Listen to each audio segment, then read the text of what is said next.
coming in clear.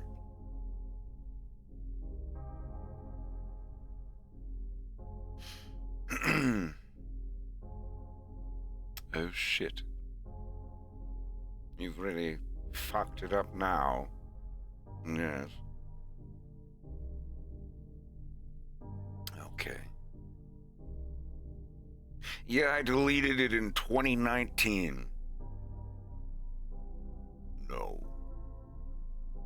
Reinstate it before it's too late. I will not.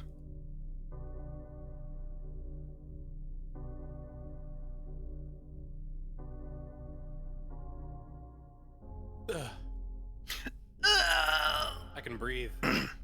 What was wrong? I was muted.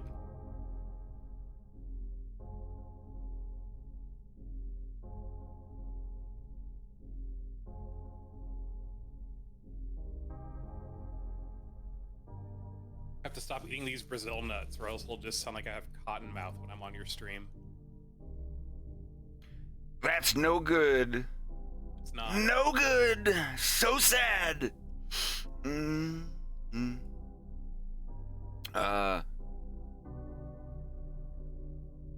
Well.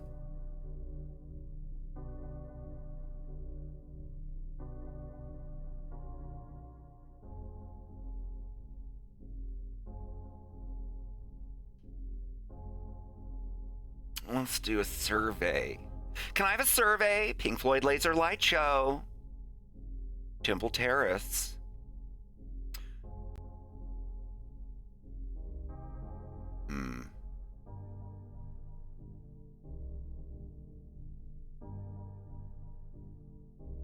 Here we are.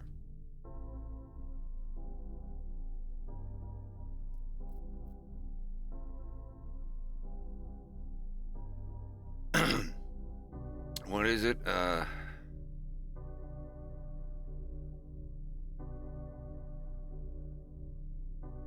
Oh, I didn't notice you there. I'm sorry.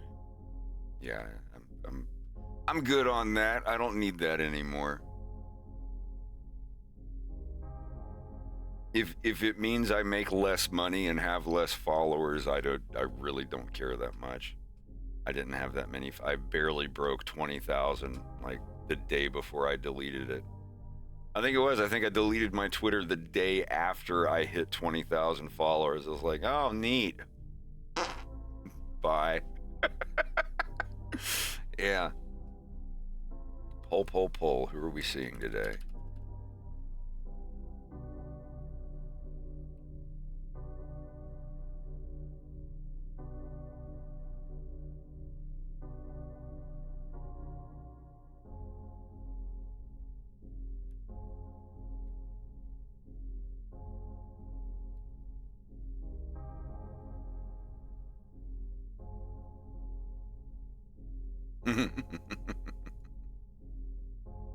Go for it. You are the new actual.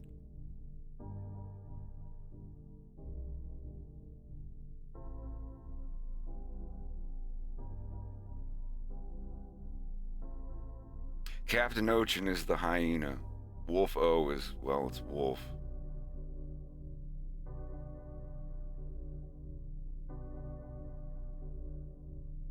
Fred Actual would just be my actual face.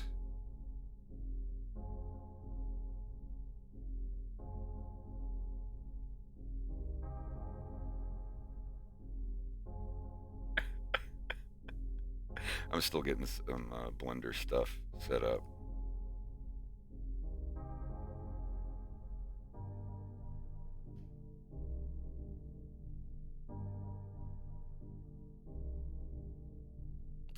It was.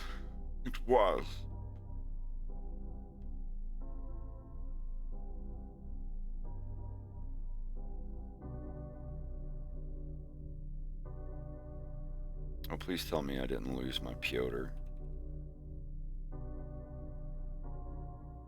I gotta use little wolf's room. I'll be right back. Gross.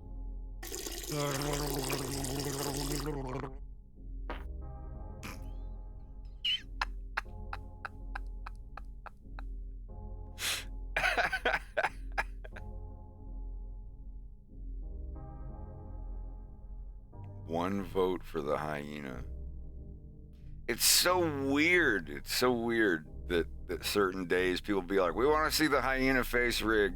And then others that will go like wildly against that. And then some people actually want to see my actual face. You are the new actual. Oh, Fred Act. Well, I'll be back in a minute. I'm gonna go grab a beverage and finish loading all this Blender stuff.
What does it matter anyway?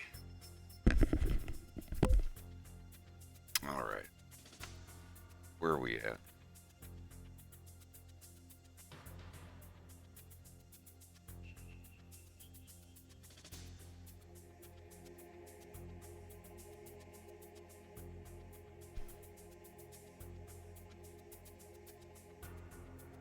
We're here. You are the new actual. This is 2-1 Bravo King 6 actual.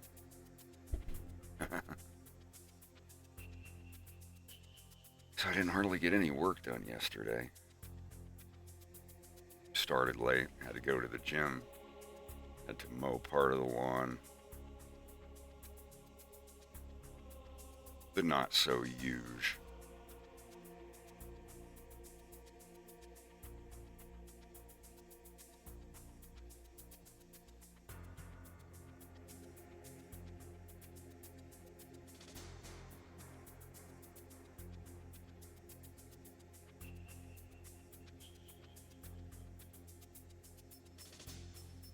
This is what I drink water out of.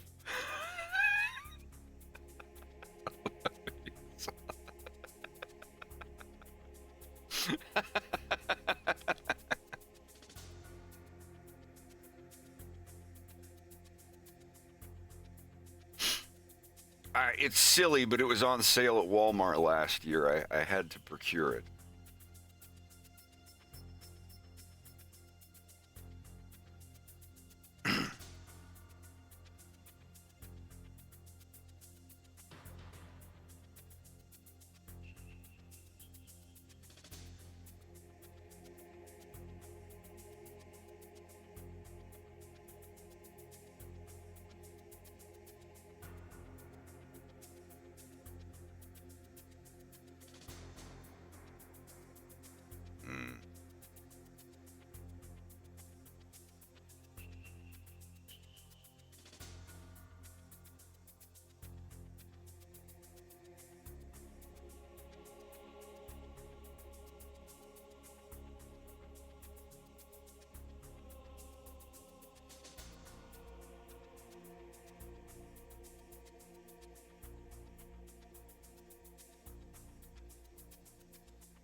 Now I know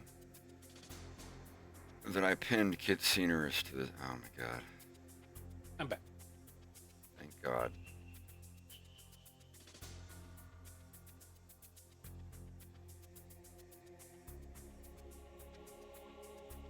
Something wrong with the scene? No, I just pinned the taskbar. Trying to make sure that Kit Scenerist shows up in my taskbar so I don't have to hunt it down. It's not an officially upload or installed program. It's in a portable folder. You know, I like portable stuff. I don't like having to install Visual C++ redistributables and all that shit. Just give me a folder with every file that program is ever gonna need, and just let me put it on a thumb drive and take it wherever.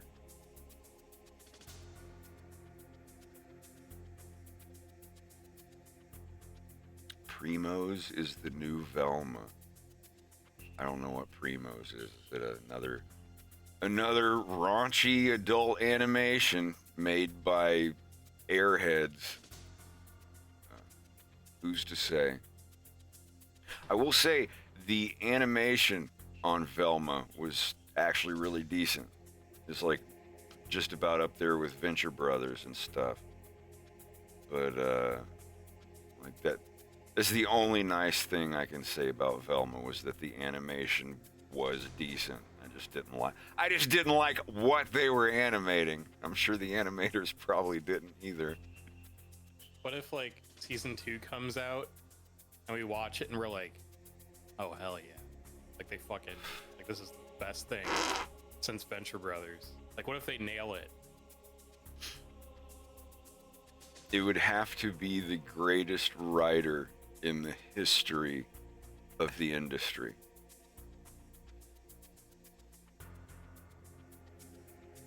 It's not impossible. It's not impossible.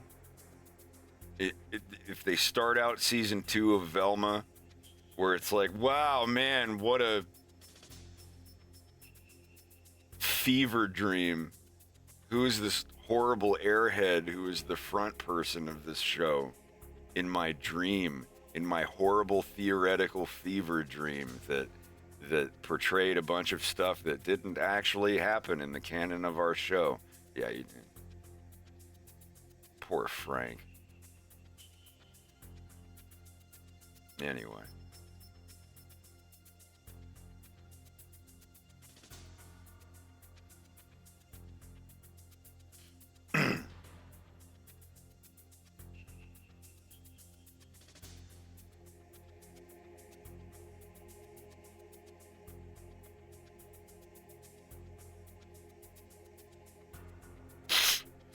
Oh, it's a new Disney cartoon about a Latino family that uses incorrect Spanish with creators who called Mexico a...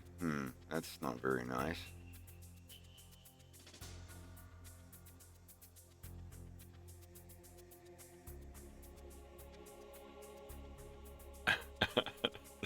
How would you say that?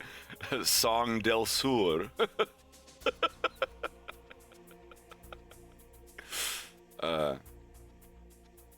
Yeah. Of course it was made from Californians. Oh my god. I'll have to look that up. Not that I have any horse on that farm or in that race to say, but yeah. Canción del Sur.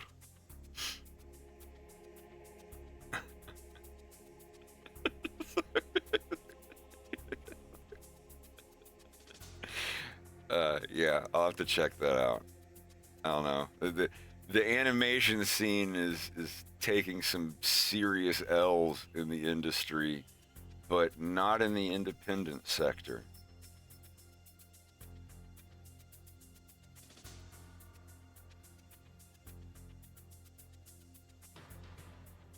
I didn't show Rat Bastards on here, did I? Did I? Did I show you guys Rat Bastards? I know you saw it, Rex, but... You and Bubba and Sid, I believe, were here when I played that.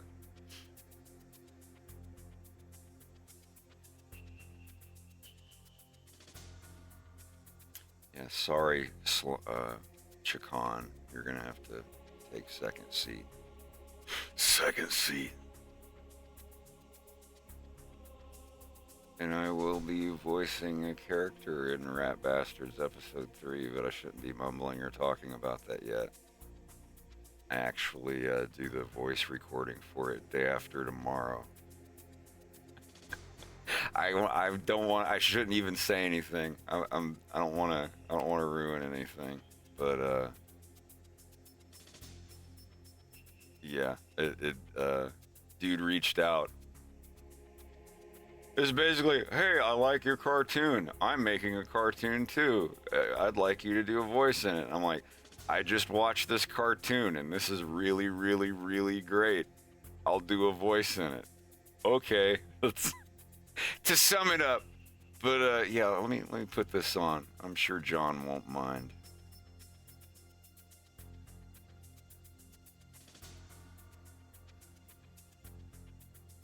It's based in, I think, the mid 2000s. I was originally going to say 1990s, but it was like, no, I can see now where, I don't know. My computer in the late 90s and early 2000s was kind of the same for a while. Yeah, here we go. I'll put it on. Oh my God, you guys have been incredible. I think we got one more song for you tonight, so if you know the words, feel free to scream along. 1, 2, 3, 4! Buxton County, step the fuck up! What about the motherfuckers in the back? Let me hear the motherfuckers in the back. Fucking motherfucking dead, fucking folks, man. I'll never listen to you. You're any fucking spokesman, fucking phony underground, your artificial crust. I will never be a Ah, fuck. What the fuck? What's going on back there? I gotta tune it to drop D for the chorus, bro. Well, what the fuck am I supposed to do? You don't do anything right now. It's Jay's drum solo. What? Since when? I emailed you the sheet music like a week ago, dude. The fuck you? Hey, Rolling Stones. No more encores, okay?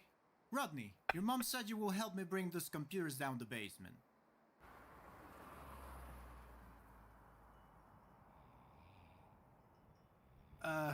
Thanks for the ride home, Mr. Castaneda. Rodney, what the hell is this kind of crap they're singing in front of everybody? What are you talking about? This, fuck you, fuck the world, Oh my fuck God, your this shit mother, again? I want to fuck your dad. That's not right, son. It's called social criticism, and what a shock. You missed the point entirely. I just don't understand when you get the ideas to say all these crazy things. You ever try reading a book, maybe? You've been talking to that crazy duck again, haven't you? That one that runs the convenience store. Okay, first of all, I literally don't even know what Got you're talking about. one eye, a hook hand, conspiracy theorist. So you see, the subterranean mole people are actually working directly with high-ranking executives in the music industry. Yeah. Ever wonder where your CDs come from? Well, that's all handled in the mole man labor camps. Once you dig about... Oh, okay, so just because he likes to stay informed, he's a conspiracy theorist. Got it. All I'm saying, Rodney, is you gotta learn how to present yourself to people. Yeah, I get it. You want me to be a suit. Well, even just a nice tie, you could cut your hair. You know, you're a good kid. But you wanna work for someone beside me someday? You gotta show a little bit of initiative, okay? Jay, Wade, thank you for your help. Here, something for each of you. No problemo, Anytime, Mr. Mr. C. Castaneda. Rodney, I'm gonna pick your mother up from work. Call me if you need anything. Man, what a fucking asshole. You know, this is exactly what's wrong with the music scene. The only bands that get any attention is when somebody's fucking stepdad owns the label. Then when a band like ours comes along with something actually important to say, all my stepdad owns is a shitty computer repair store. Some people just have it made, you know? Shit just falls out of the sky for them. Hey, wait a minute. Jay, didn't you go to high school with the guy who runs Masonic Records now? No, dude, no. Different guy. There's a picture you guys graduating together on his old blog. I mean, yeah, you know, so it's either way. Holy shit, bro, we got industry contacts? Jay, let me see your phone. What are you gonna do? Just cold call him? Wade, sometimes you gotta show you know how to take the initiative. Hi, you've reached Wyatt Weasel at Masonic Records. Please leave a message after the beep. Hey Wyatt, what's up, man? My name's Rodney. I'm in a band with your old friend Jay from high school. We're playing a show tomorrow afternoon at the Duck Mart downtown, and we really think you're gonna want to come check it out, because frankly, it's gonna make all the other acts on your label sound like dog shit. So, you know, definitely bring any other record execs who you think might be Also, interested if you in know a that guy sort who of plays thing. bass, we really. Dude, shut the fuck up. Yeah, anyway, show starts tomorrow at 2, and if you can't make it, well, there will be consequences. Gentlemen, you can thank me later. Where the fuck is everybody? Even those 2 homeless guys didn't show up, and I'm pretty sure they live here. Yeah, a lot of people go missing these days, it seems. Almost like one day a man becomes of so little consequence, or maybe so much, that a crack must open in the foundation beneath them, a maw just big enough to fall inside, a pit of obscurity to toil away one's remaining years, serving the very engine that robbed you of your soul. Yeah, I know that, but what are we supposed to do about this? Don't wait to fall before you start screaming. Get your message to the people any way you can, while you can. That's why even now I'm out here talking to you guys instead of sanitizing the hot dog rollers. And so, to my colleagues at thrashforums.net, if you have any respect for me as a fellow guitarist or a fellow poster, I implore you to join me in boycotting all future releases from the Masonic Records. And then how do you think we should sign off here? Should I just be like, thanks for reading? Can I get in there for a sec? Yeah, sure. And send. Wait, what? Thanks for reading. Also, Wyatt Weasel killed a guy back in the 80s? Rodney, I'm a very respected member of this online community. You can't just go around accusing a guy of murder. Why not? See? Don't worry, Wade. I'm making another account right now. We'll have that post back up in no time. Jay, go ahead and start plugging those other monitors in. It says there's 6 mods online right now, so we'll probably need to make at least 7 new accounts per minute.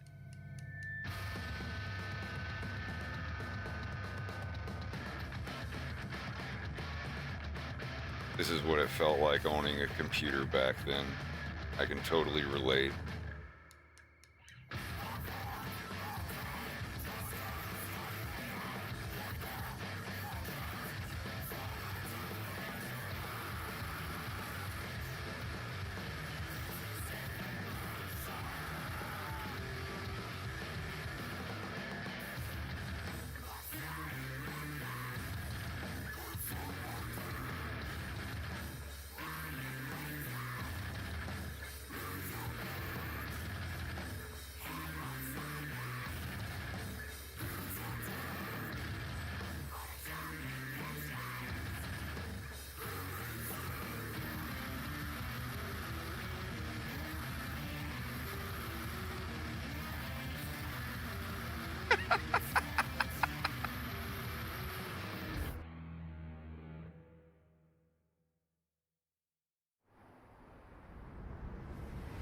So as you can see, sir, in the last 3 hours, over 1,200 accounts have all sprung up, all of them making wild criminal accusations against you personally, ranging from indecent exposure to conspiracy to commit xenocide. The way that I see it, Mr. Weasel, this is one of the most cut and dry cases of libel I've ever seen. I'll have the website down in no time. That won't be necessary. But sir, all you have to do is pick one of these demonstrably false accusations. Like this one here. They're saying you installed a reverse trapdoor in your office. What is that even?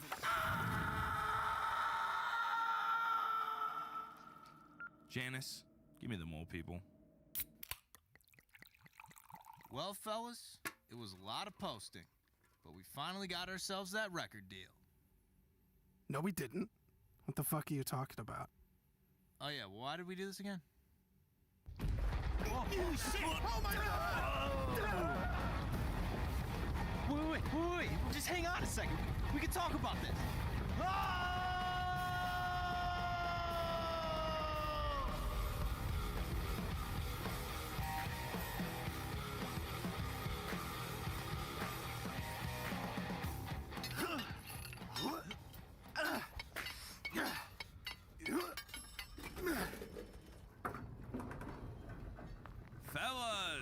How's it going? Listen, I just wanted to say, I do feel a little bad about the whole situation with not returning your phone call and then having you guys enslaved by mole people. So, as a little way to say I'm sorry, here's $5 for each of you. All right, boys. Don't spend it all in one place. I'm just kidding. It's an underground prison. You can't leave. Now that guy is an asshole.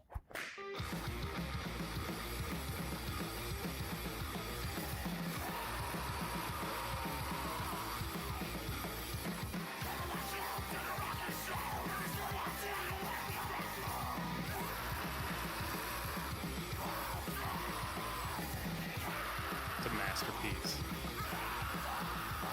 Yeah, I really, really like it.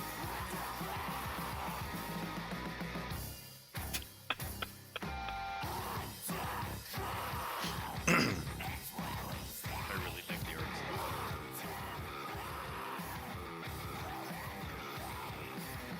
right.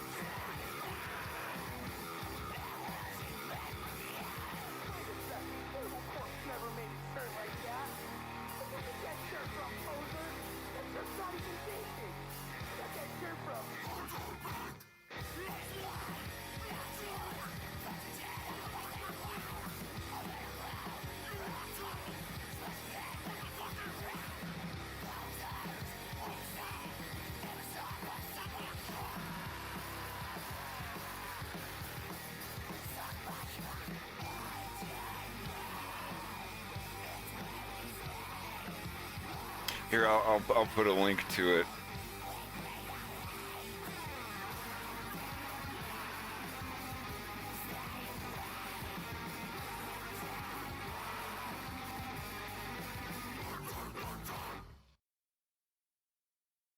Hell yeah. Good stuff.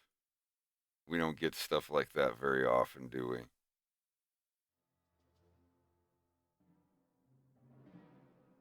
Glad there's a huge influx of independent animators as of late, Yeah. last couple of years.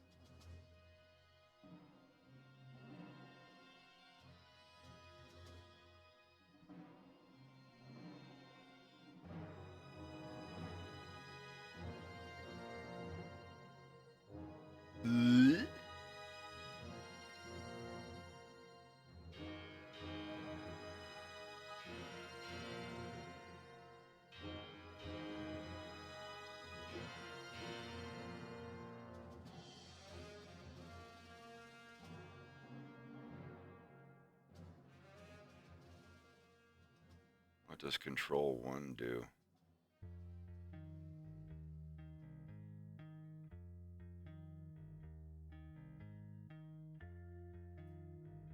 Well, yeah, how's everybody doing? Try to get a little more work done today.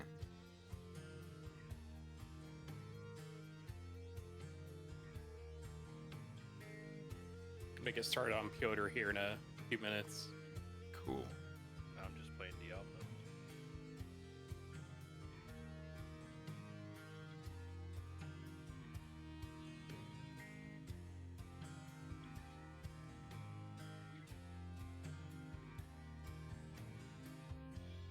I love japchae. Are you making it with the glass noodle?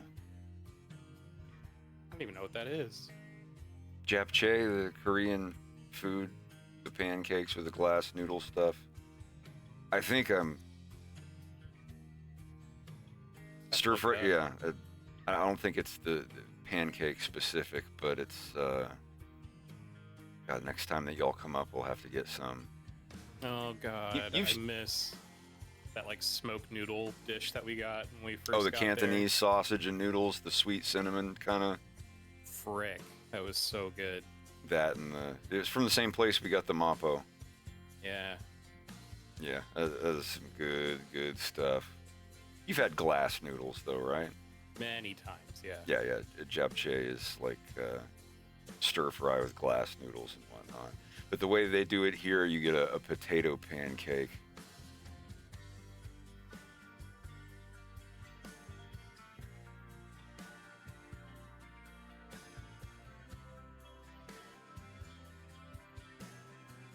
There's a good picture of it. There's this one place farther downtown that, or over in Rothsay, that does beef bulgogi. And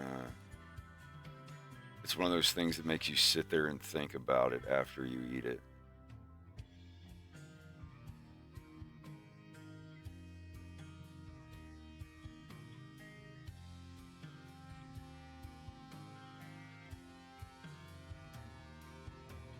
Yeah, I won't be in the next episode of Rat Bastards, but I'll be in the third one. I don't know.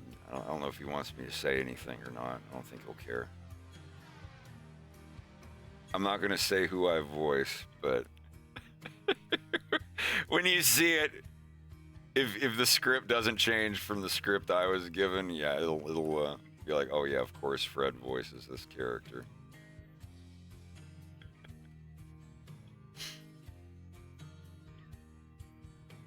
Makes me wonder what the second one's gonna be about.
Yeah, I was a quest giver, Gappy, in Dust and Elysian Tale. I think that was the first video game I ever did a voice for.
I think Rodney from Rat Bastards is the character on the front page of Newgrounds. Look at Newgrounds. I went there looking up another horrible, awful, vulgar, disgusting cartoon from my teenhood. And I noticed on the page over here some familiar things.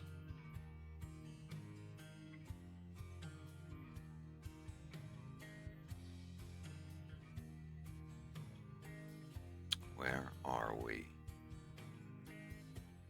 Yeah. I can't view background, but you see my mouse. Yeah, check it out. He's right. That's totally him. Got Rat Bastards, Monkey Wrench, Ghost Bleed, the bio-horror action figure. Little nod to Ed's World. That's cool. Yeah, the Ghost Bleed action figure. You're one hell of a gal! No, that's great.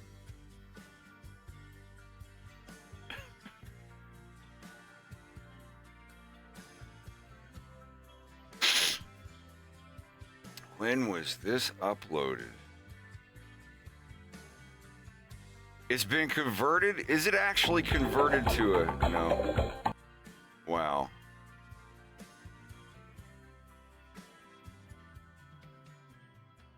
This is our...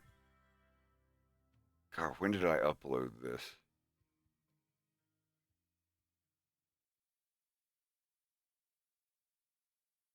The art is pretty rash and off-model. It's a product of its time. Where's one? Wow. Wow. It's like a Yelp review.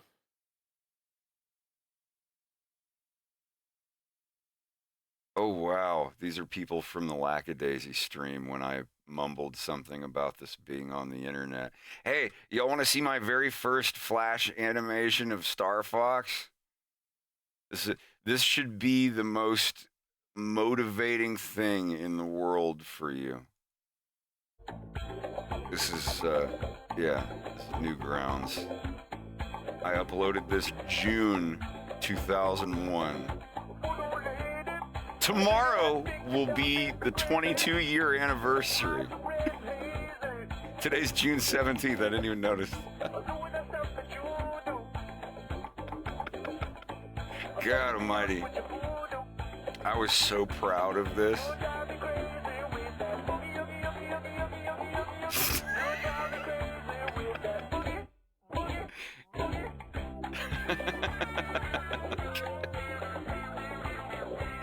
All right, anyway.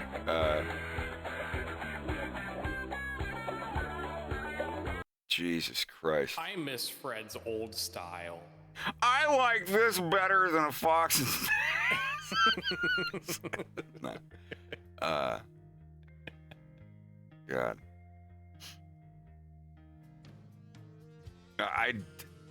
This account, I haven't logged in to this account since 2001.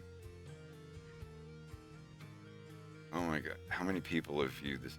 It's a 23,000 views. My other one has 5,000 views in 20 years. That's where we took a dildo, tied it to a kite string, and threw it over a branch above oncoming traffic. And we hid in the woods in ninja costumes. We would like pull the string up right at the windshield level of the cars going by. The second car we filmed it, the second car was a cop car. I was so mad. Like, oh shit, we gotta go right now. Is Newgrounds still a thing? Yeah.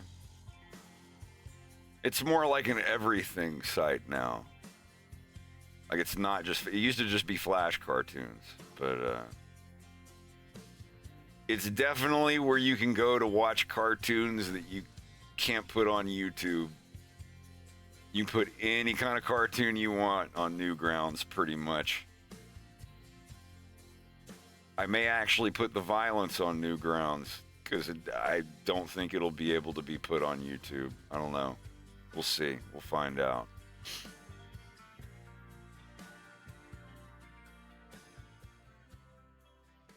Why does my music keep cutting out?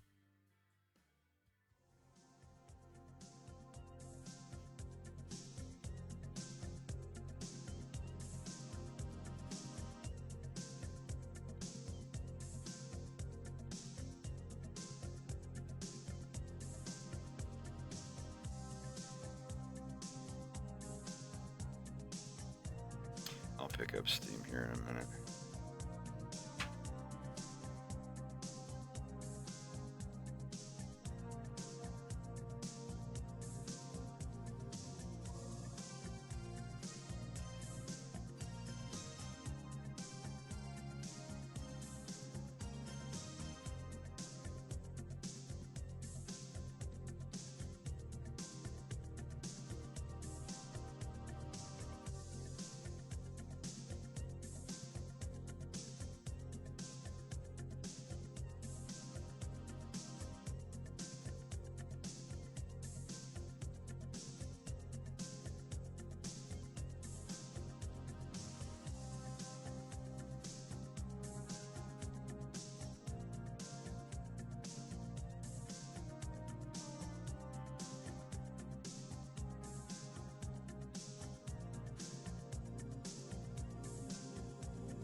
We're gonna smoothie it up since we got that blender the other day. Actually went out and bought a huge blender. It almost holds like 2 liters.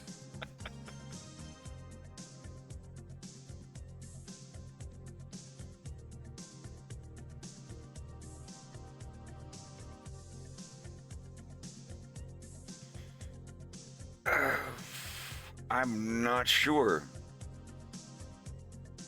I don't know what flavor it will be.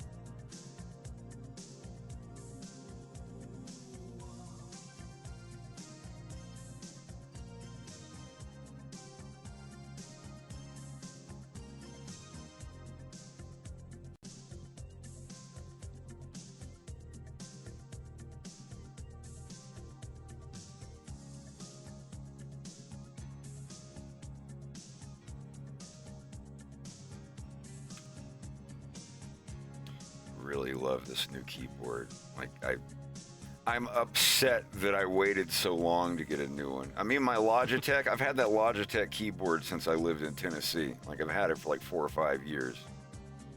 But jeez.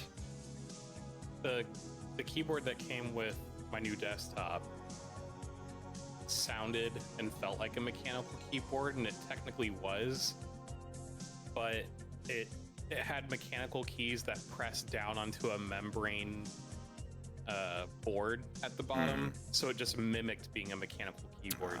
Yeah. Emulated. Mm-hmm. It is a Keychron, or Keychron, however you pronounce it. Was it a K5? Yeah, Keychron K5 Pro.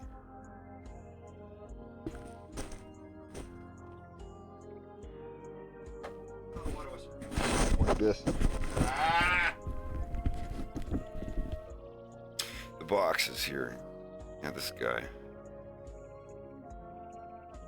is fancy. My camera's backwards. Strange. But yeah, it's a low profile LPA or whatever, brown switches. A little bit quieter than the red ones they had, I think.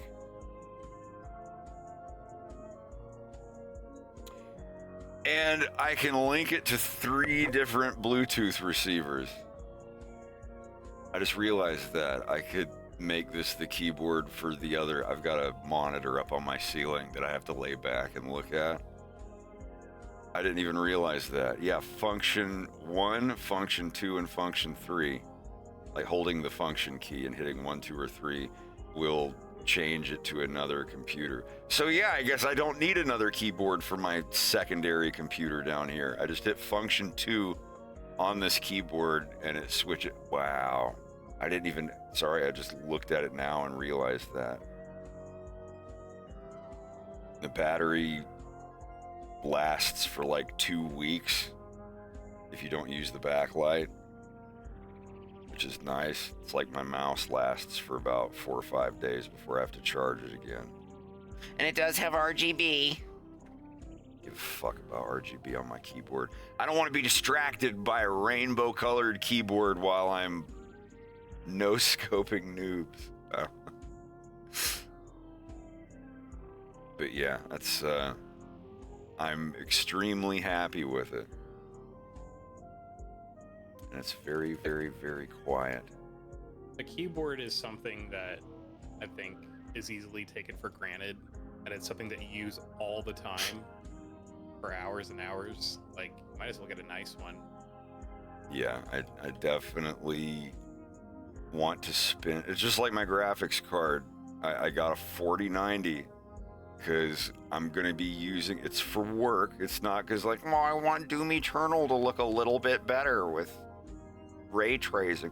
It's I'm going to be rendering shit for the next 5 years. And if I pay an extra $600-700 for a graphics card than I was originally planning to now, it's going to be so much more worth it 5 years from now, having gone through that much time.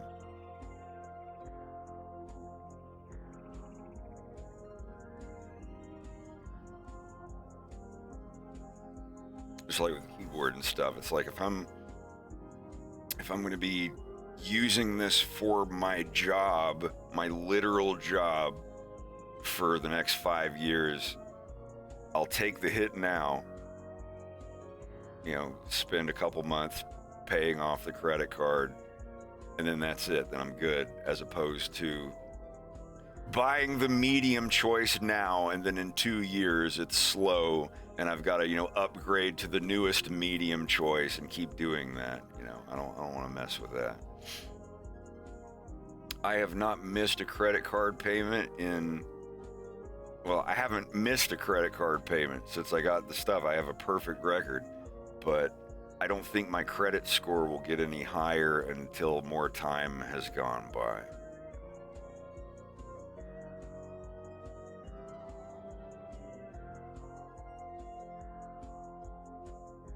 That's the thing, your credit size and your credit history length are two big proponents of, or components to your credit score.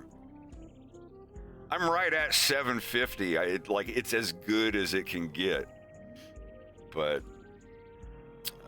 I've only had credit for like, it was right when I started on episode 1, when I got my Patreon. I was like, hey, I can get a credit card. Build my credit now. It's like 7 years, 8 years. It is not a very long time for credit. That's what sucks. You think that's a long time, but it's not really.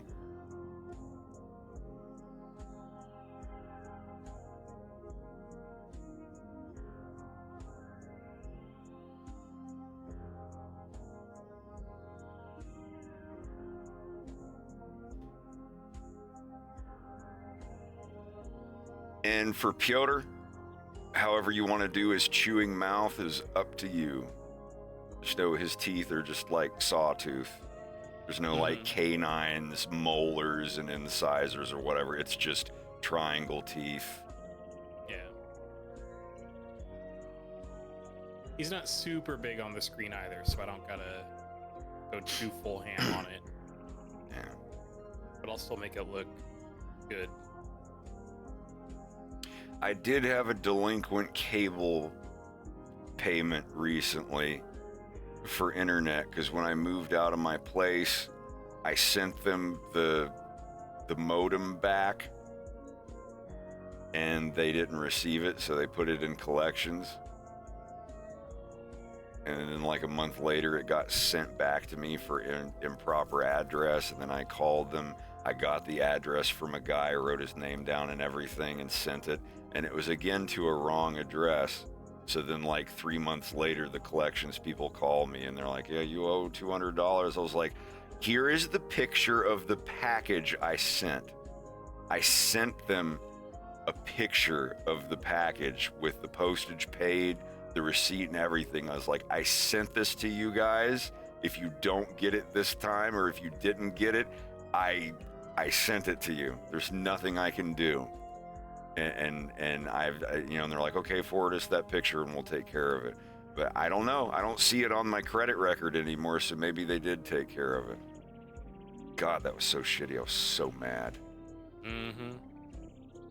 I think everyone has at least one delinquent cable or internet bill from years ago. And it wasn't because I didn't pay a bill, it was because they didn't get the modem that I sent twice. I was out like $80.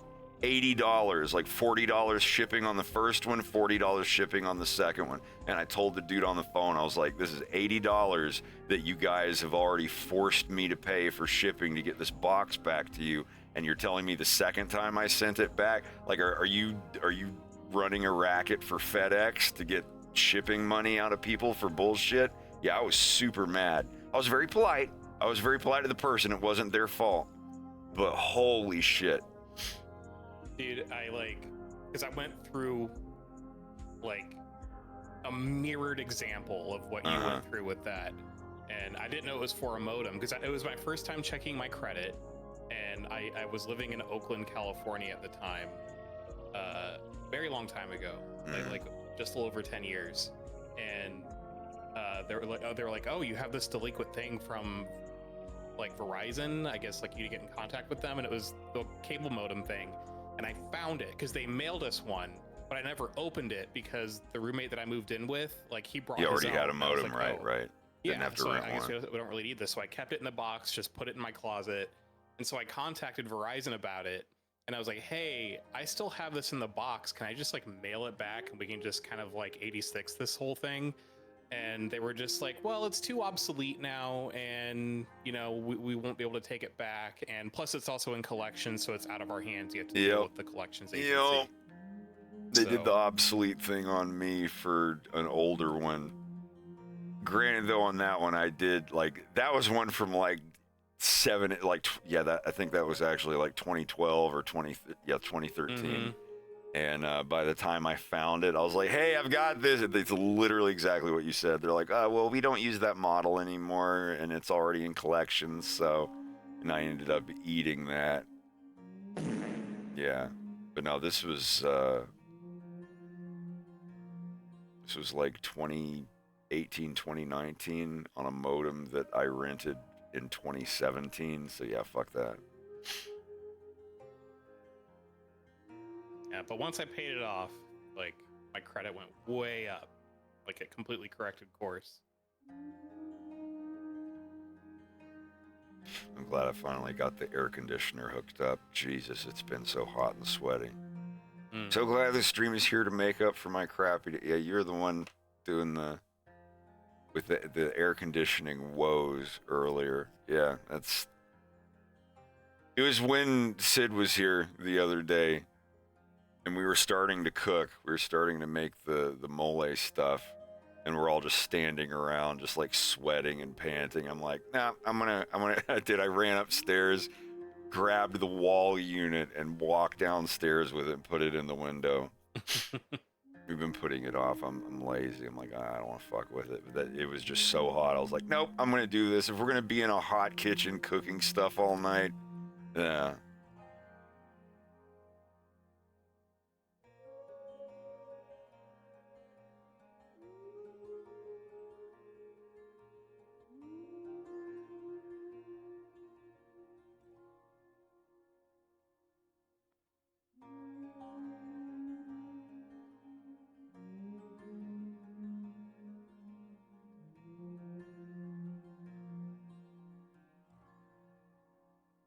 And right when you put it in, you get 2 weeks of rain. The temperature goes down. That's actually what happened with us. Oh, hey, you live in Maine? Can I dox you? What part of Maine do you live in? I just moved here from Maine, like 2 years ago. It was right Christmas Eve of 2020. I finally moved from my main apartment over the border to Canada. Newport. Holy shit. Where was that pirate festival? That was Eastport. Yep. Wrong port.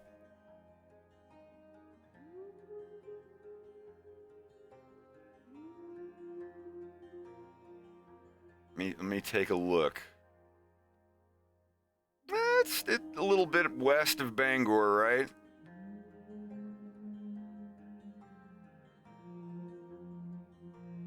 So you'd have been about 2 hours from me. I lived in the here. See, make sure I've got nothing on the screen here. So this is Newport. Bangor here is where I used to go hang out. So this being the state of Maine here, I lived all the way over here on a border town in Calais, right here. 259 Main Street. I can say that now because I don't live there anymore. There's no apartments there. But there's a set of apartments right here by the tiny little movie theater. I mean, all this is public information. I don't live there anymore. I don't care. But yeah. This was the border town.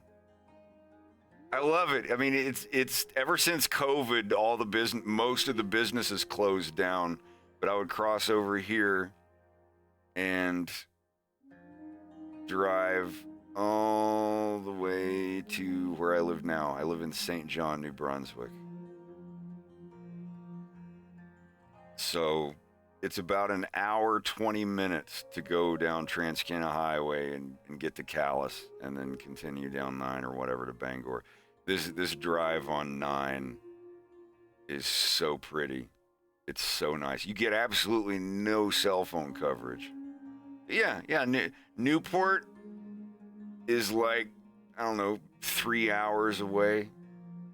I've been through Newport before. I think we stopped there at a McDonald's or something on our way down to, I guess it was Portland. Yeah, we took this 95 runs through Newport. Yep, it was 95 all the way down to Portland, where I had to do my FBI fingerprint stuff and all that. You know, like moving from the U.S. to Canada, you have to go to their big center. I thought it would be in Augusta because that's the capital, but no, it was Portland. Yeah, I lived right over here in Eastport, down a ways. Yeah, Eastport right here. Went down the bridge here to Eastport to the Pirate Festival. Nice little town. It's actually where I went to get my medical marijuana card.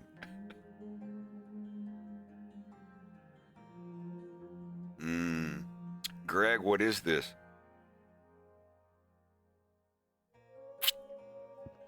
Apple martini. Tastes like it has martini. honey in it. Maybe it's just the sugar from the does. apple. It Oh, does. you put honey in it? Yep. Oh, The that's agave syrup good. didn't have any. What are all the ingredients? Apple, ginger, honey, ice. Mm. You made that in the blender? Vodka. Yep. We're going to be girl drink drunks. They're from, what was that, Kids in the Hall?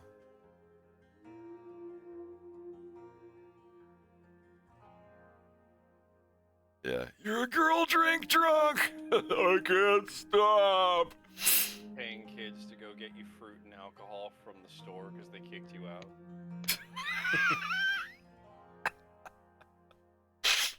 Oh my god. Guess what Mom had tonight? They had the same meal that we had a couple nights ago, Fred. Wait, they did a Crystal- HelloFresh? No, the mole. No shit. Did they make it? Yep. Yeah, Crystal did. Their tenant. Well, now I want some from like somebody who knows what they're doing. I mean, ours was good, but have I tried purple drank? Now, when you say purple drank, you talking about like that? I like my Sprite Easter pink, promethazine back on the scene, wiki wick and all that stuff. 'Cause I don't know if there's a Florida juice. I don't know about that. Have I had Sprite with hydrocodone cough syrup in it? Yes, like 18 years ago. Yeah, it's great. It makes you feel good.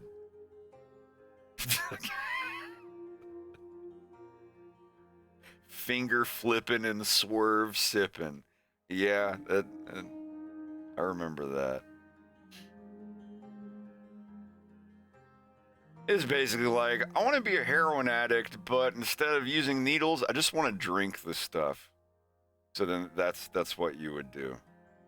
It's liquid, well, it's liquid Vicodins, basically. Or hydrocodones or whatever. And then mix in the promethazine. The promethazine doesn't get you high, it just makes you tired. I remember that shit. God, people still do that. It's a bit of some scissor. Can I get the instrumental of that?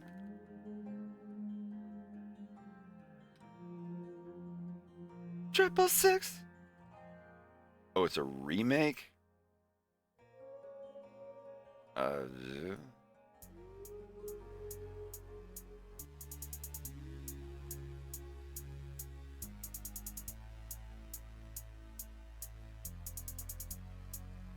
Punk ass, fuck ass, think about put KY jelly pack. you got 5 seconds to get your hating ass up out of here because there's some trill ass people in this location. Yeah, y'all know the score. Y'all non-sippers, non-snarl. Let's get what's God. And we ain't playing with you. Y'all know the motherfucking skull. This is a remake. I don't think this is the original.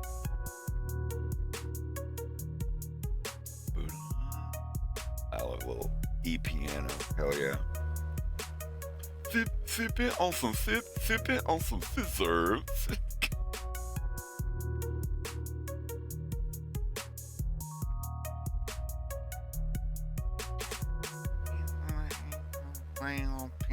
Keep dope fiends higher than the Goodyear blimp. I eat so many shrimp, I got iodine poisoning. Y'all piss me off with your pitching and bargaining.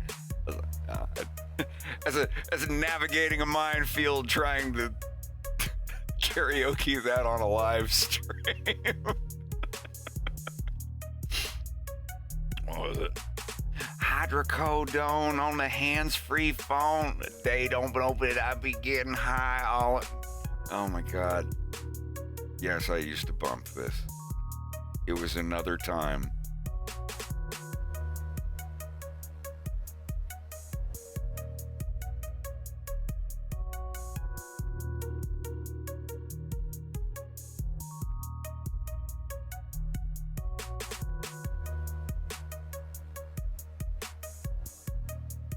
I'm glad that 3.6 is getting another bump with all the funk music that's out now.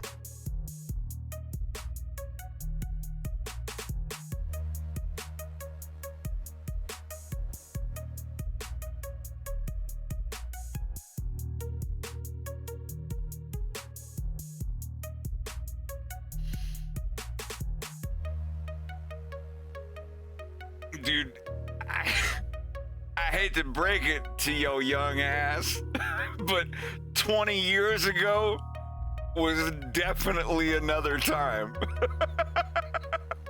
20 years ago was definitely, like, to me it doesn't feel like it. It doesn't feel like it, but 20 years ago, yeah. Some people in the chat were spermlings 20 years ago. I mean, but yeah, like I don't like to think of it that way. I mean, 20 years ago, what was it, 2003? Yeah, there's like live journal, like social media was just getting started. MySpace was just getting, when did MySpace start date? When did MySpace? August 1st, 2003. So yeah, MySpace in 2 months will be exactly 20 years old. Tom Anderson, my only friend. I didn't make a MySpace until like 5 years later. Because the only reason that I never used MySpace. The only reason that I made a MySpace was because there were like 5 people on there pretending to be me. And they would hear me talking about like helping my mom with her garden. And then they would get on there and be like, hey, I'm helping my mom with my garden today. She's got peaches and watermelon and apple trees and blah, blah. I was like, woo! Yeah. And the only way that you can get other celebrity impersonators off of your website or off of MySpace was to send them a picture of you holding up a sign that said myspace.com. Yeah, I identify, I'm allowed to identify. The age thing is a spectrum for like if you're Gen X or Gen Y or whatever. I consider myself a very, very young Gen Xer. Because everybody I hang out with, everyone that I relate to the most, they're all like 2 or 3 years older than me. I was born in 1983, and like every definition of like, oh, Gen X and millennials are born at or before this and after 1982 or 83. It's like, nah, like growing up in school, everybody referred to us as Generation X. In middle school, it's like, I know that people are calling you Generation X, but you guys can blah, blah, blah, and yeah. Not that it fucking matters. When I meet someone, or someone's like, hey, do you mind if my friend comes over and hangs out? I'm like, are they Generation X or are they Generation Y?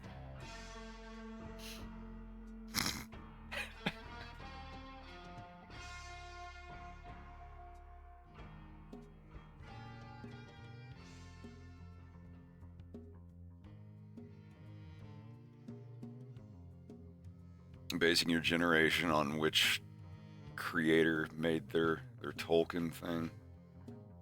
I am a based Tolkien fan, and you're a woke Harry Potter fan. I imagine myself as a based Shrek living in a...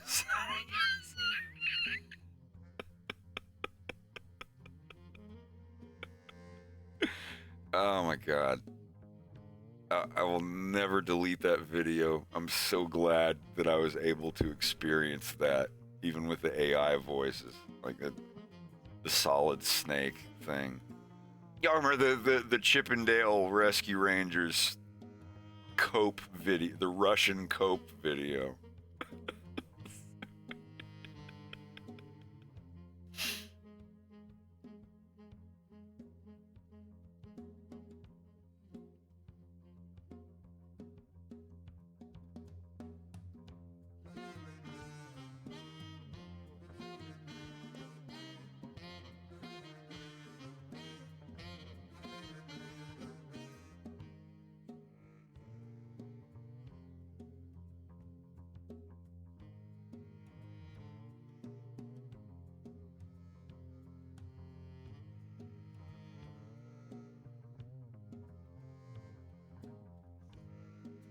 I don't know. I'll get copyright claimed, won't I?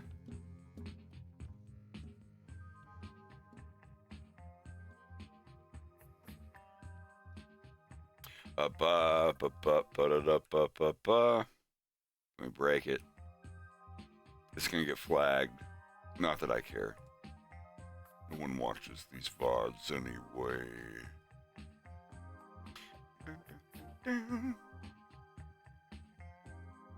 I actually broke the record for this stream a couple years ago. Like I went like 18 hours in a minute, I think. Easy, ready, willing, overtime.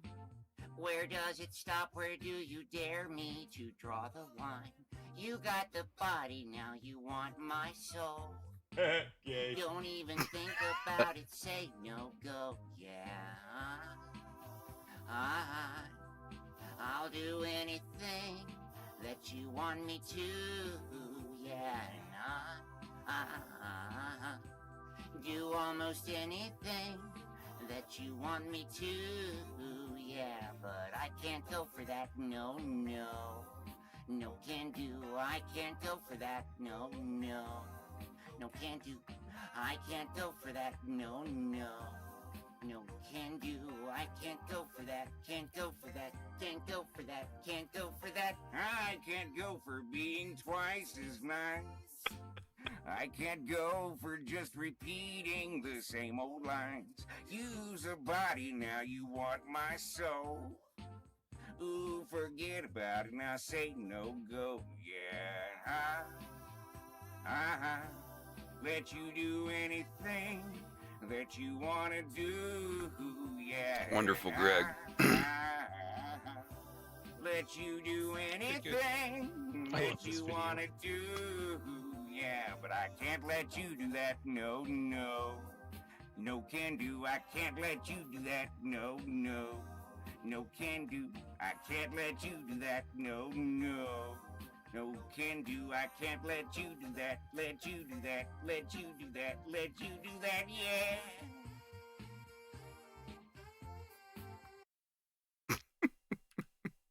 Oh, that's your camper. Yeah. Did I ever show you the video of my camper, like what the inside looked like? Last night, yeah. Both videos. That was last night? Yeah. That's right, I was going through my YouTube page. Like my old videos. Is that with the lemurs and stuff? Did you see the lemurs? Do you want some more of that, Fred? Maybe.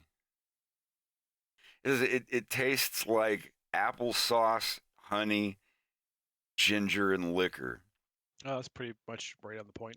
So yeah. Like you put actual just apples in there and smoothed them up. That's so badass. Yeah. Man, Bubba just left to get some sushi, and I really want some sushi. I haven't had sushi in a long, not since we were hanging out, I don't think. Yeah, I want some sushi. Not right now, but me and Greg There's a both. sushi boat place that just opened near me. A sushi boat? Mm-hmm. What's a sushi? You mean like the wooden boat that you get your sushi on, or like it's Well, actually it's a conveyor belt thing. Oh, So those things. Oh man, Yeah. yeah. No, those are great. The color-coded bowls. Yeah, I've been to a few of them. The one in San Francisco was kind of cool. It was like the electric one, but there was one in like Washington D.C. where it was like an actual moat, and they had these little wooden boats that would float around the entire bar. What, they give you a little fishing pole with a magnet on it or something? No, not quite. Remember those little tiny fishing games? With the little fish that you had the grocery store. Yep. They'd always have like the little wind-up fish game. God, I remember those. Some of them would be magnetized, but some of them you just had a little ball on your fishing string, and you had to wait until the fish like went up, clacked, and then like fell down with its mouth closed. Thank you, Greg. Is that your cup? Yeah. Hell yeah, dude. Get it.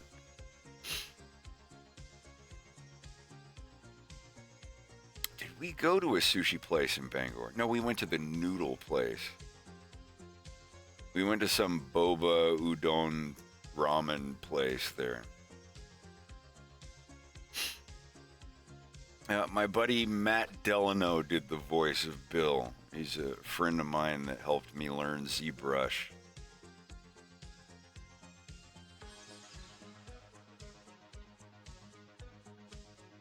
I think he's... Well, he was out toward Nova Scotia. I don't want to dox anybody.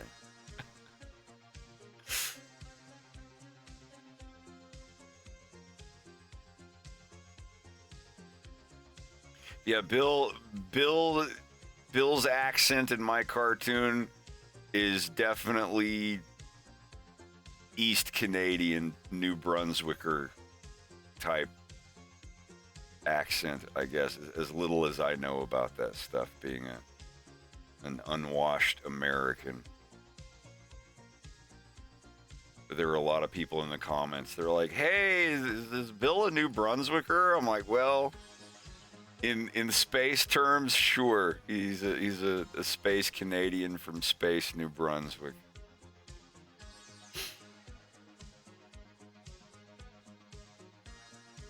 You live in Maine and you haven't been to Canada since you were a teen? I mean, I don't know how old you are, but like you should definitely go back.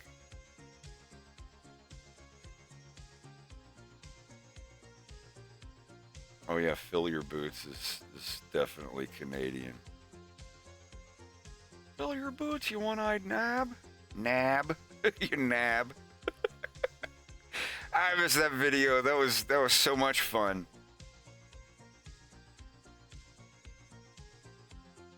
And hey, this was made with honey and apples, so it's all natural sugar. You better give your head a shake there, bud. Hey, Mir, I'm doing all right. How are you doing? How you holding up, buddy? Ting tongs, nuts, huh?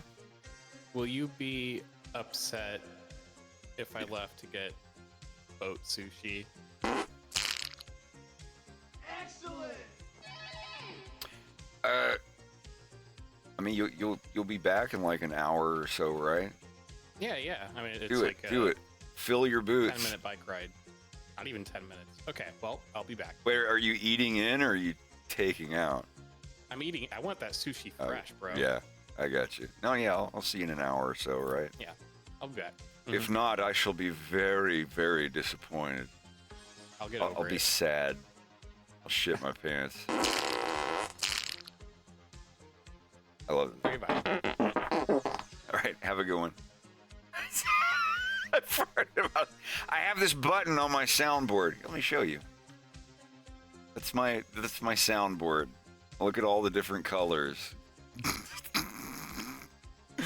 Yeah, I have a button that every time I press it, it's a completely randomized sound out of 54 total sounds. I'm gonna lower the pitch.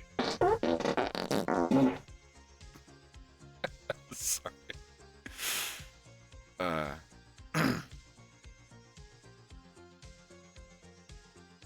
Well, there's gonna be more banter between Wolf and Bill, and also Wolf and Farah. Man. I'm now excited to write the scene with Farah's father now that I know who Farah's father is going to be voiced by. So I can kind of... I've never seen Attack on Titan. I'm still going through Neon Genesis Evangelion.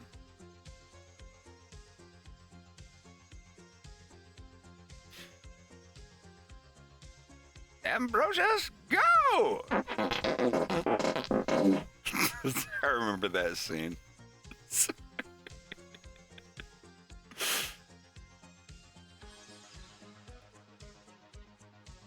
I haven't seen Gurren Lagann yet.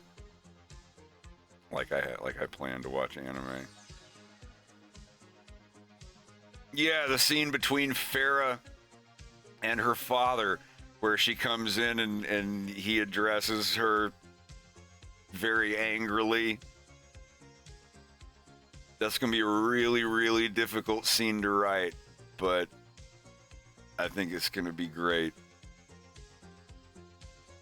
If y'all are familiar with Froggy Fresh, the musician, rapper, entertainer on YouTube that's been around for 10 years. I am the baddest of them all. He's going to be voicing Farrah's dad. Froggy Fresh is going to be voicing Perry Phoenix. I can't wait. And that scene's going to be coming up pretty soon because it's a very early scene.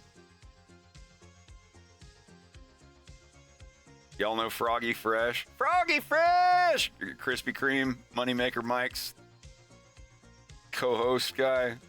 Moneymaker Mike. Why is James crying? Because he just got dunked on. An Evil Demon Baby, his latest jam with John Curtis from Sam Hyde's Fish Tank. It is such a fucking jam.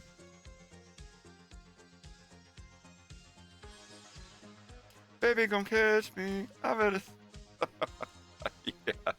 Yeah. He's gonna be voicing Farrah Phoenix's father, like bitching out Farrah and telling her, like hearing Froggy Fresh go on about like you can go back in the history books 200 years and find any O'Donnell, and they're back there in history fucking shit up.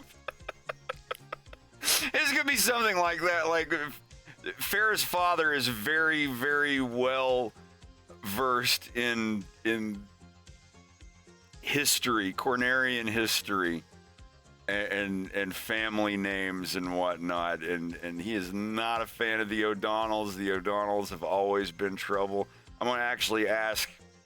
His name's Tyler Cassidy, Froggy Fresh. I'm gonna ask Tyler if he wants to ad-lib on some of the lines and make them sound a little better with his personality. Absolutely.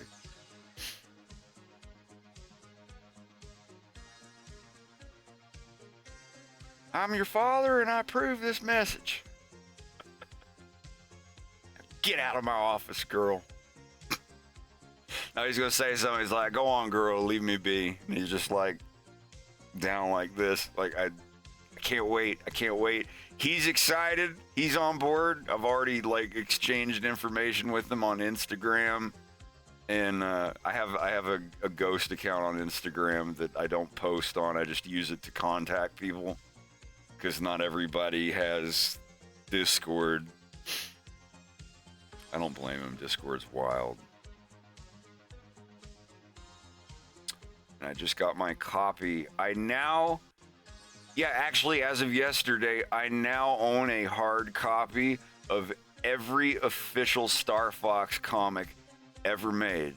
I've got the weird German one. I've got like 4 copies of the Nintendo Power one.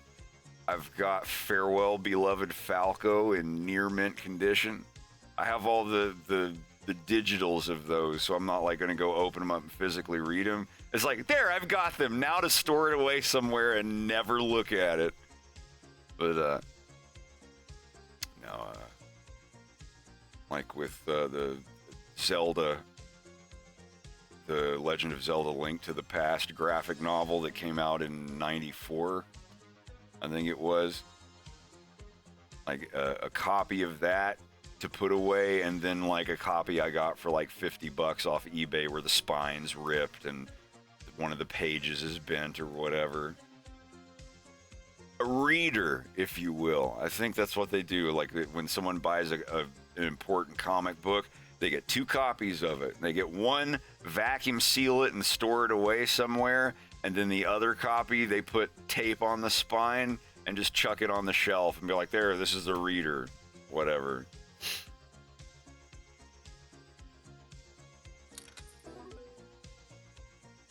Yeah, the Link to the Past graphic novel with Rome, and it's like a slightly different retelling of the Super Nintendo Zelda game.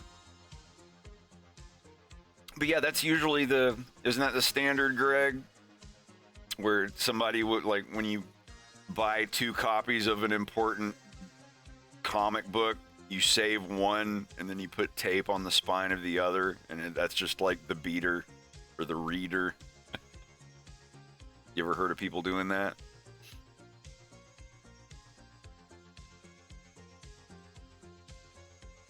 No, ROAM. Rome.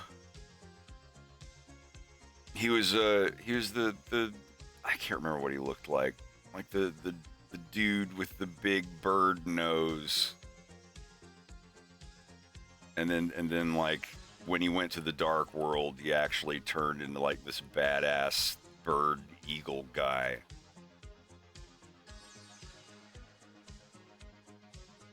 It was cool. It was really cool.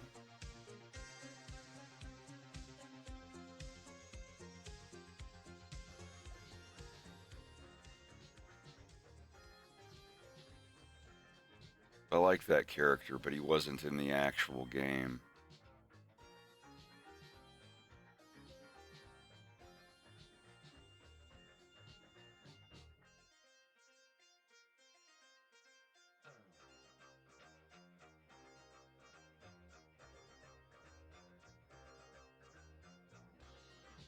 Greg, are you there? He might not be at his desk.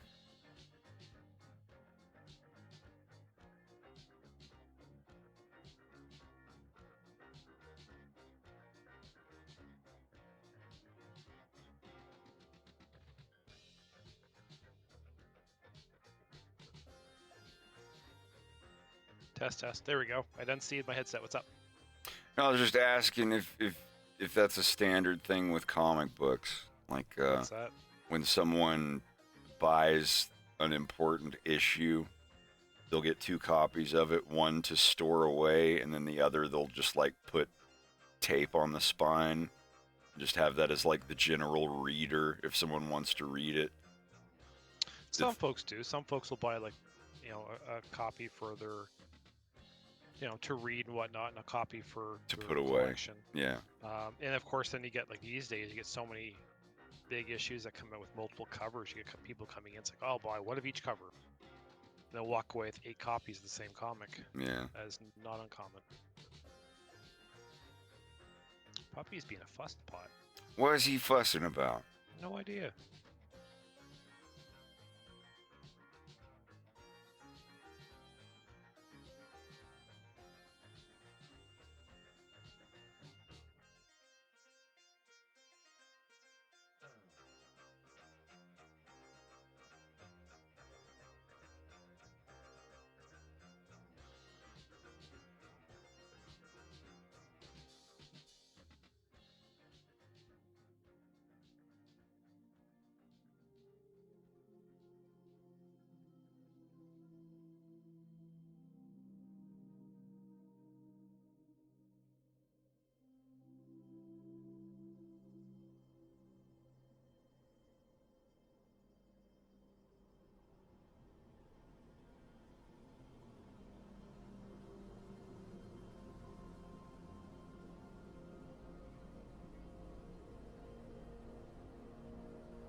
Man, that shit about that cow guy, or what's his name, the cow dude, biggest streamer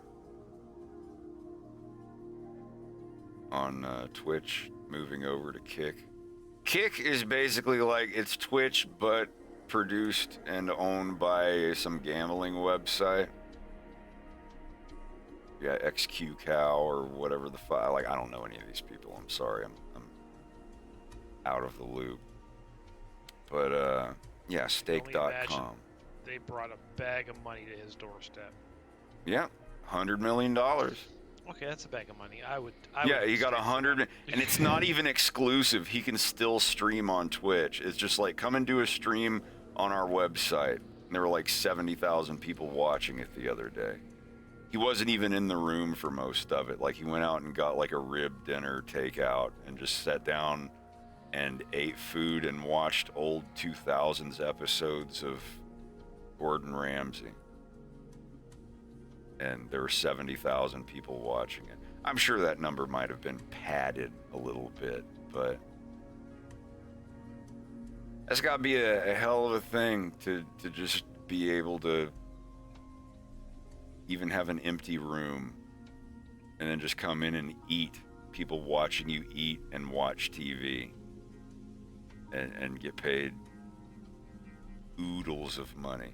Yeah, for a gambling website, $100 million, that's nothing. If it's a big one, yeah, absolutely. It's just like, no, here. But with the shit that Twitch has been pulling, it's, you know, while the Twitch specter's watching my super popular stream right now, no offense, Twitch has been doing making some bad choices. Taking some L's.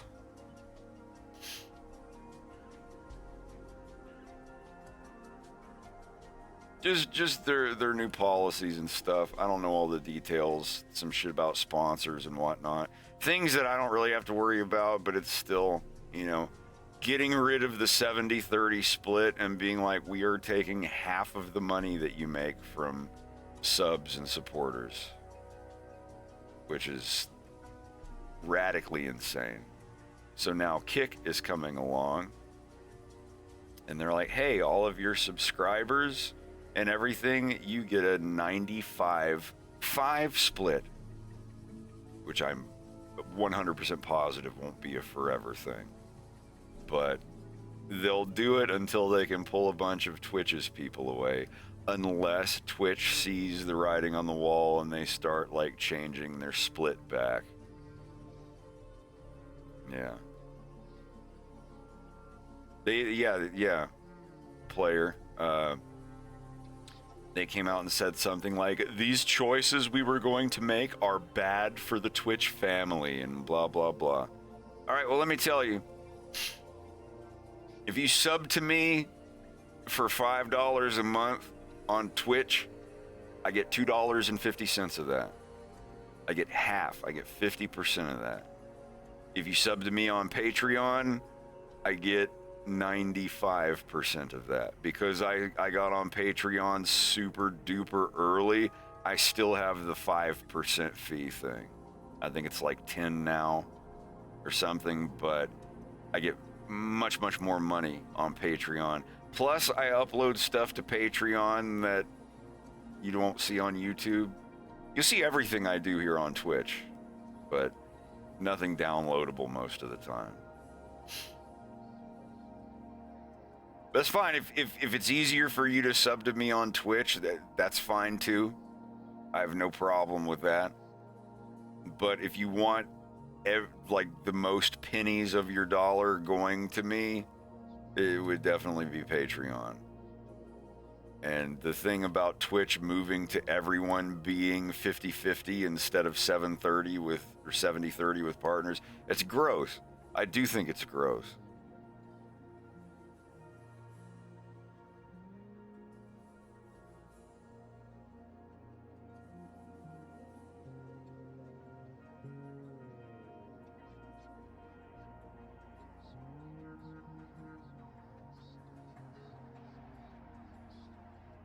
But if you're not subscribed, you don't get these sound triggers. Here we go. Raymond, you look constipated. Yeah, the 70-30 is for your first $100,000. So if I got partnered, I would have 70-30 for a very long time. 100,000, that'd be like 300 months. That's all 20 years. Yeah, the 70-30 split is for your first $100,000 that you make, and then it goes to 50-50. I've made, I don't know, I get about $5,000 a year from Twitch.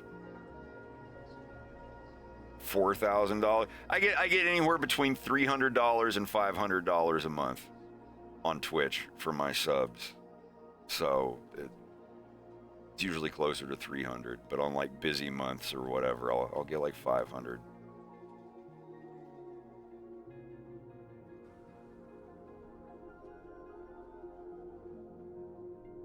And if you're not subscribed, you can still save up your stream points and cash in for those same sound effects. Nickman, thank you for gifting a tier 1 slub. A slub! Slash Tuck. I was trying to read the names. A slub to Sash Tuck. Slash Tuck 1005. Sure. You're all a bunch of slubs. Like, that's not like a slur for anyone, is it? I didn't just get in trouble.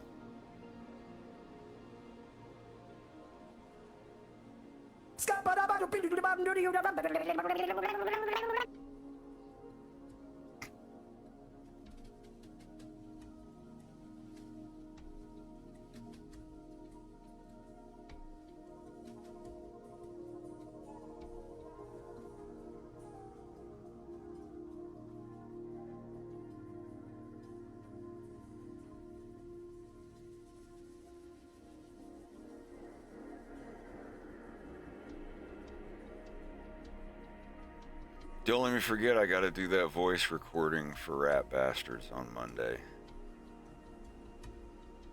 I mean, I'll be here. That's a good thing about working from home, is I'll never miss anything. It's just like, all you gotta do is send me a message on Discord. I'm here all day. This is all I do. It's like sitting in the gym all day, you're gooning, pumping iron. And gooning all day, like in the library, at home doing your taxes.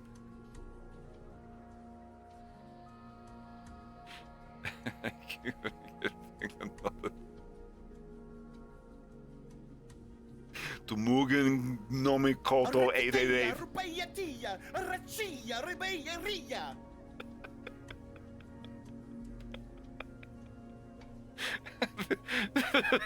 Sam Hyde trying to speak Italian sound effect, or the French.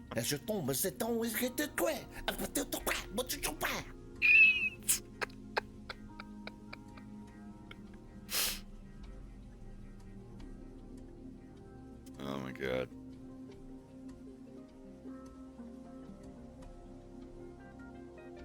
Buongiorno.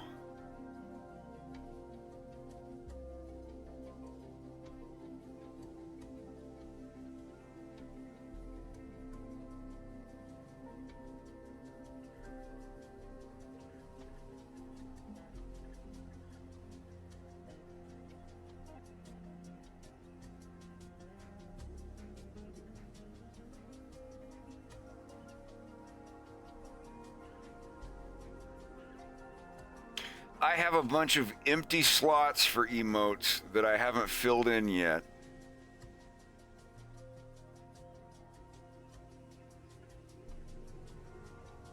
Jesus Christ. So I have a bunch of free slots that I need to add. I have 5 empty free emotes that that everyone can use. I have 5 animated tier 1 slots that I haven't used. God, I didn't know you could have Fabulousement Parfait. What? Hey, Hollywood, fucking you, baguette looking croissant motherfucker.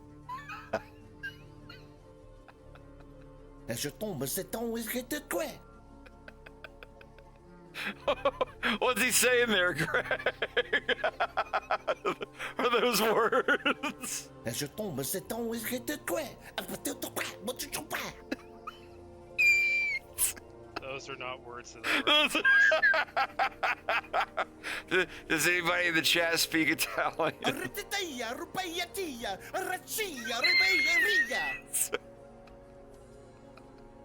That's my problem. I used to be able to do Russian gibberish, but ever since I started learning Russian and I tried to do a Russian gibberish voice, Slava's like, you're saying car, truck, bridge, apple, bridge, whole bridge, car, truck, city, building. And I'm just like, damn it.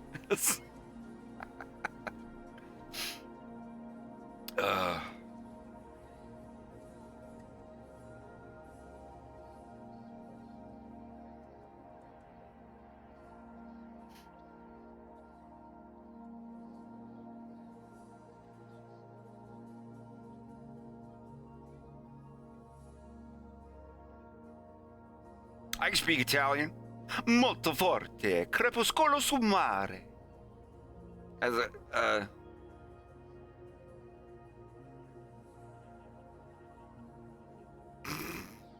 it is like wetting your ass with silk. This guy's fucking annoying. This is the most annoying guy I've ever seen.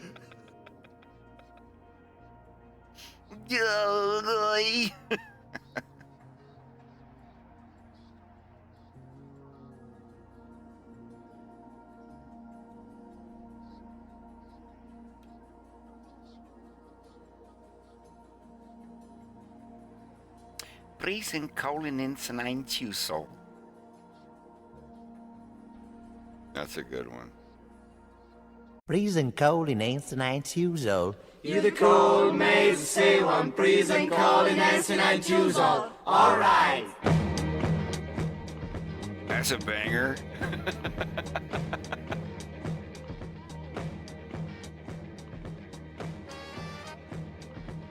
I remember this one. When the same is on home, been the scene in the home, remember the color bus died. Yeah, that one's on speed dial. 6 miles to the phone, and the same is so home.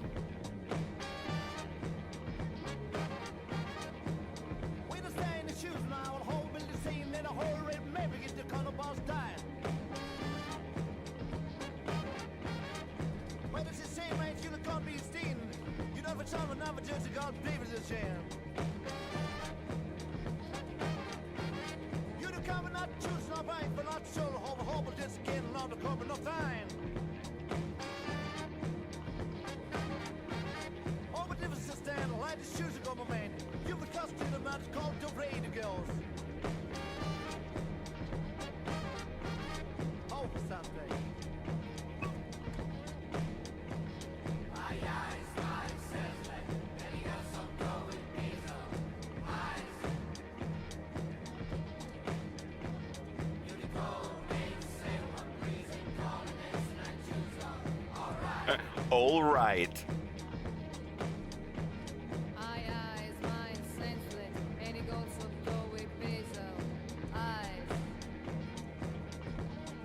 It's a funny video.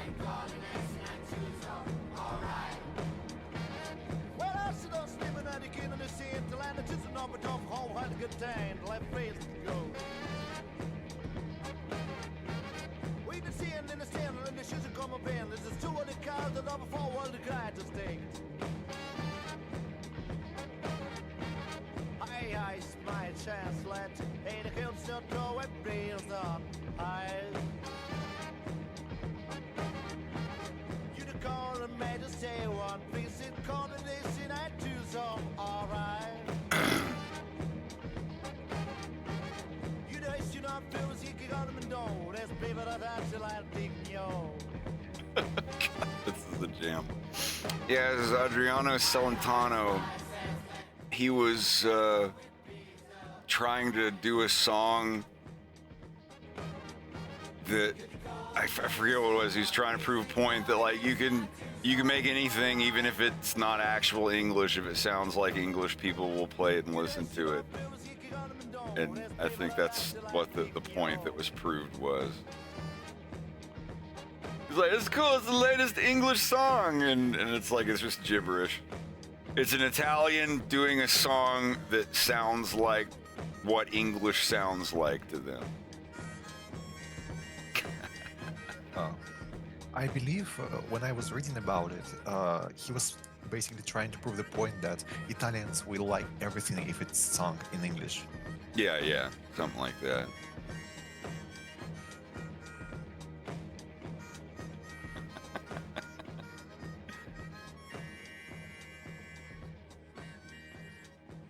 Yeah, that was a jam.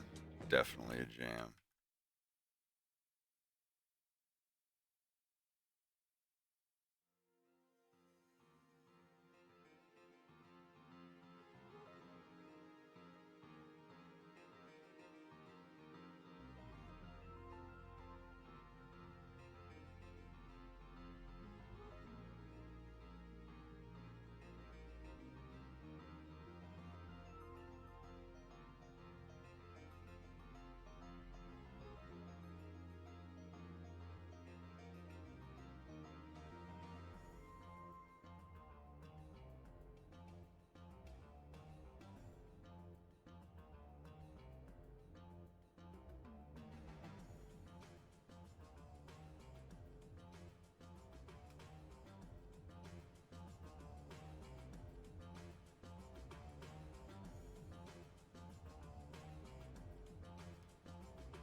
I think my favorite old movies are Italian movies. The Fox guy in the violence. There's going to be a Fox guy whose story arc takes place on a completely different level of the city than Frank and James. And each character's episodes, when they take place in those different places, the different floors of the city that are just so vastly different in the way that people live. Like James, the hyena guy that's drugged and working in IT and has no idea what the real world is outside of slaving away on computer stuff. His is going to be, kind of synth, dark wave, everything's dim. Frank, I don't know exactly what his aesthetic is going to be, but the Todd, the Fox guy, I don't know what his I know his actor name, I don't know his character name yet, but it's going to be like this 1960s, early 70s giallo type movie atmosphere. I don't know how to describe it.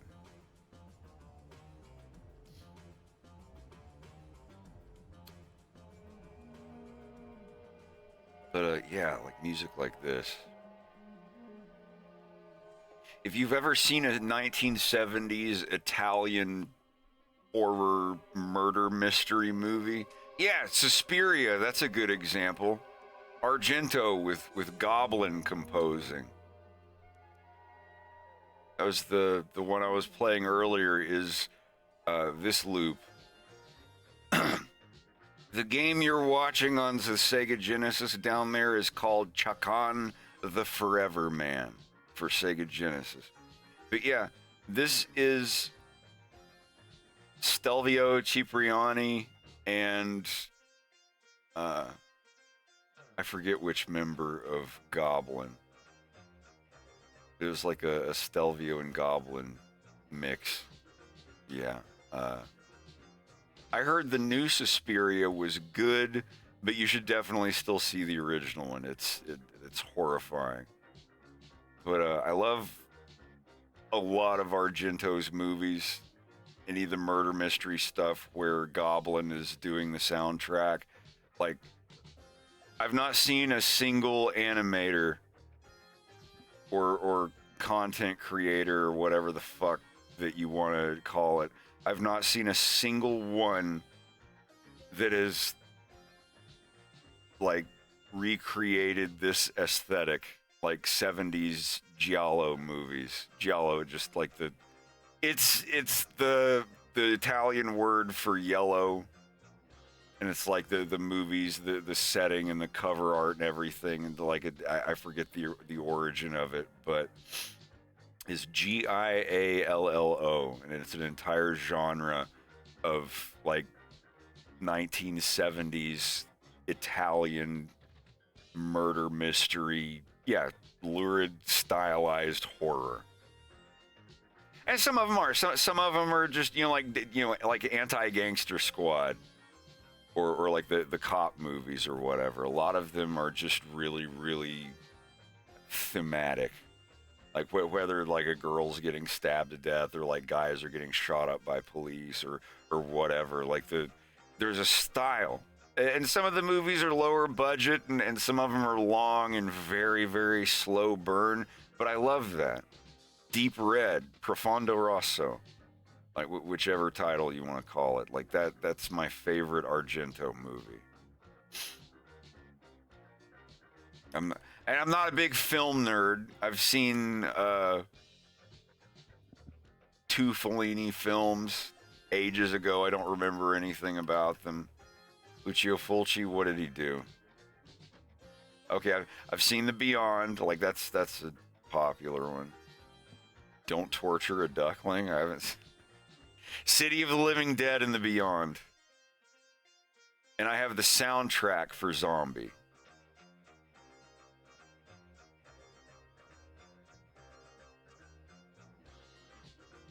Forget who did that, but okay, so yeah, I know the Beyond and City of the Living Dead, and I haven't seen Zombie, but I have the soundtrack for it. Did he do the first one? I'm Googling.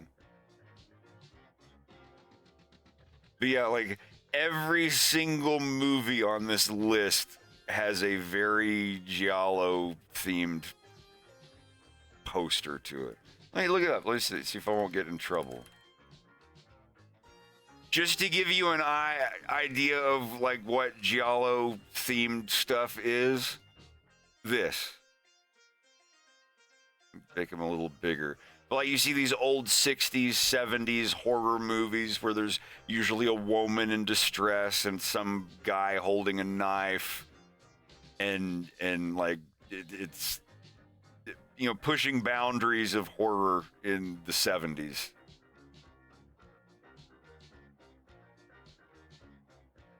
Kind of like, Italian Hitchcock kind of merger going on. But yeah, like the promo art for the 3rd episode of The Violence, maybe even the 2nd, I might just make it Frank. Frank is the Wolf O'Donnell detective character. And yeah, I think it's gonna be more for him, because the Fox guy that I'm still trying to figure out, he's kind of going to be in the same part of the city and job area as Frank is. So they're probably going to have the same thematic music and everything. But where is it?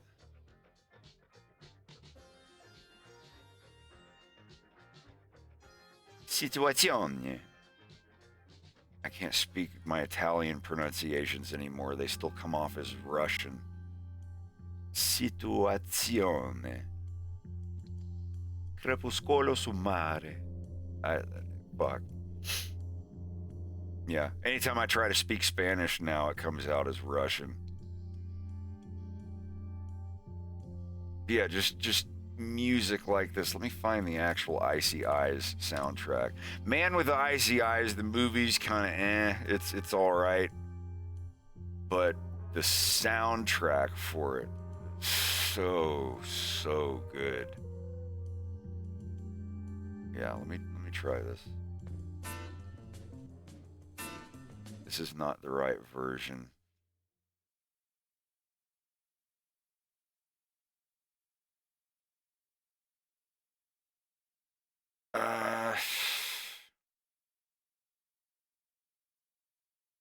Yeah, here, let me search. Ice. Wait. That's disappointing.